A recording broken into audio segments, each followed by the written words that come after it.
Selamat datang lagi di channel YouTube kami FM Reads. Di sini kami akan membaca ulang satu novel.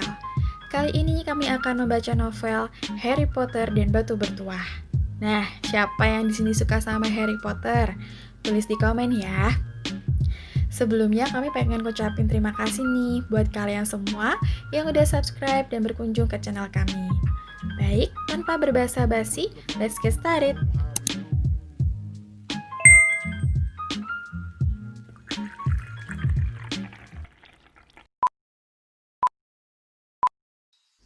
Bab pertama, anak laki-laki yang bertahan hidup. Mr. dan Mrs. Dursley yang tinggal di Private Drive nomor 4 bangga menyatakan diri bahwa mereka orang-orang yang normal. Untunglah.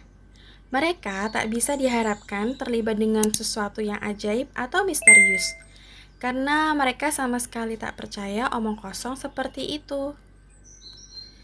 Mr. Dursley adalah direktur Grannings, perusahaan yang memproduksi bor. Dia laki-laki besar gemuk, nyaris tanpa leher, walaupun kumisnya besar sekali. Mrs. Dursley kurus berambut pirang, lehernya 2 kali panjang leher biasa. Baginya ini menguntungkan, karena kegemarannya adalah menjulurkan leher di atas pagar-pagar mengintip para tetangga. Suami istri Dursley mempunyai seorang anak laki-laki kecil bernama Dudley. Dan menurut pendapat mereka, di dunia ini tak ada anak lain yang sehebat Dudley. Keluarga Dursley memiliki segalanya yang mereka inginkan, tetapi mereka juga punya rahasia. Dan ketakutan terbesar mereka adalah kalau ada orang yang mengetahui rahasia ini. Mereka pikir mereka pasti tak tahan kalau sampai ada yang tahu tentang keluarga Potter. Mrs. Potter adalah adik Mrs. Dursley. Tetapi sudah bertahun-tahun mereka tidak bertemu. Mrs. Dursley malah berpura-pura tidak punya adik. Karena adiknya dan suaminya yang tak berguna itu tak layak sama sekali menjadi kerabat keluarga Dursley. Mr. dan Mrs. Dursley bergidik memikirkan apa kata tetangga mereka jika keluarga Potter muncul di jalan mereka.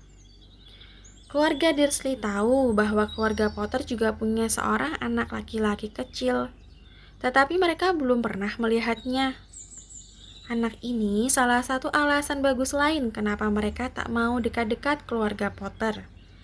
Mereka tak ingin Dudley bergaul dengan anak seperti itu. Ketika Mr. dan Mrs. Dursley bangun pada hari Selasa pagi yang mendung saat cerita kita ini mulai, tak ada tanda-tanda di langit berawan di luar bahwa akan terjadi hal-hal misterius dan aneh di seluruh negeri. Mr. Dursley bersenandung ketika dia mengambil dasinya yang sangat membosankan untuk dipakainya bekerja, dan Mrs. Dursley bergosip riang seraya berkutat dengan Dudley yang menjerit-jerit dan mendudukkan anak itu di kursinya yang tinggi. Tak seorang pun dari mereka melihat seekor burung hantu besar kuning kecoklatan terbang melintasi jendela. Pukul 8:30, Mr. Dursley memungut tas kerjanya, mengecup pipi Mrs. Dursley, dan mencoba mengecup Dudley, tapi gagal. Sebab sekarang Dudley ngadat dan melempar-lempar serealnya ke dinding. Dasar anak-anak, senyum Mr. Dursley sambil masuk ke mobilnya dan memundurkannya keluar dari garasi rumah nomor 4. Di sudut jalanlah pertama kalinya dia menyadari ada sesuatu yang aneh. Seekor kucing membaca peta. Sekejap Mr. Dursley tidak menyadari apa yang telah dilihatnya. Kemudian dia menoleh untuk melihat sekali lagi. Ada kucing betina berdiri di ujung jalan Private Drive, tapi sama sekali tak kelihatan ada peta. Rupanya tadi cuma hayalannya. Pasti itu tipuan cahaya.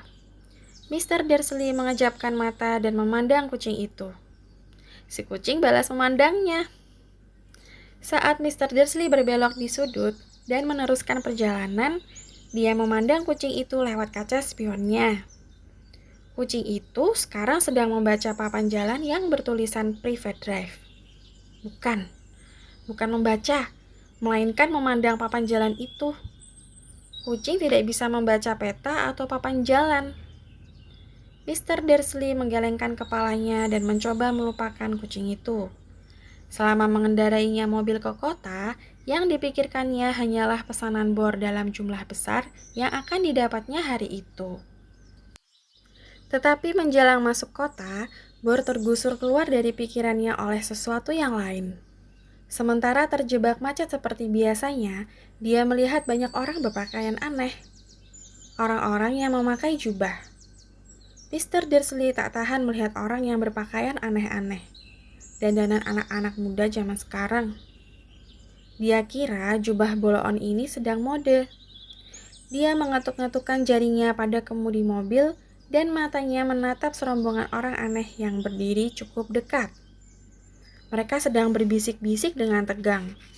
Mr. Dursley sebal sekali melihat bahwa dua di antara mereka sama sekali tidak muda lagi. Yang pakai jubah hijau zamrud itu bahkan lebih tua dari dia. Kelewatan benar. Tetapi kemudian terlintas di benaknya bahwa mereka mungkin sengaja berdandan seperti itu. Mereka pastilah sedang mengumpulkan dana entah untuk apa. Ya, pasti begitu. Kendaraan-kendaraan mulai bergerak, dan beberapa menit kemudian Mr. Dursley tiba di tempat parkir Grannings. Pikirannya kembali dipenuhi bor. Mr. Dursley selalu duduk membelakangi jendela di kantornya di lantai 9.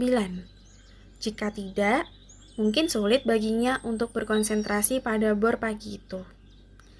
Dia tidak melihat burung-burung hantu terbang berseliweran di siang hari, meskipun orang-orang lain di jalan melihatnya. Orang-orang itu melongo dan menunjuk-nunjuk ketika burung-burung hantu tak putus-putusnya berterbangan. Sebagian besar dari mereka belum pernah melihat burung hantu di malam hari sekalipun. Tetapi Mr. Dursley melewatkan pagi yang normal, tanpa gangguan burung hantu.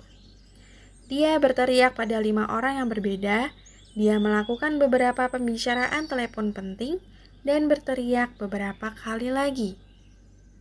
Hatinya sedang senang, sampai waktu makan siang ketika dia memutuskan akan melemaskan kaki dan berjalan ke toko kue di seberang jalan. Dia sudah lupa sama sekali pada orang-orang yang berjubah, sampai dia melewati serombongan lagi di sebelah toko kue. Dia menjelik gusar kepada mereka. Dia tidak tahu kenapa, tetapi mereka membuatnya resah. Rombongan yang ini juga berbisik-bisik tegang, dan dia sama sekali tidak melihat satupun kotak pengumpul dana.